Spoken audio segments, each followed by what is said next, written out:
नमस्कार. तर आज म्हण घेऊया, सत्तेपुढे शहाणपण चालत नाही. अर्थ अगदी सोपा आहे. ज्याच्या हातात सत्ता किंवा अधिकार आहे त्याच्या विरुद्ध जाता येत नाही.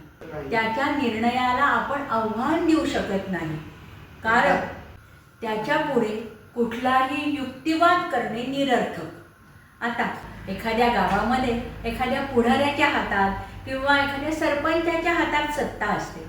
काही वेळेला तो चुकीचे निर्णय घेतो, परंतु त्याच्या विरुद्ध कुणी जात नाही, कारण त्याचे वाईट परिणाम भोगावे लागतात. किंवा घरात सुद्धा एखाद्या अहंमन्य व्यक्तीच्या हातामध्ये घरातला सर्व कारभार असेल तर तो कित्येक वेळेला आत्मकेंद्रित निर्णय घेतो.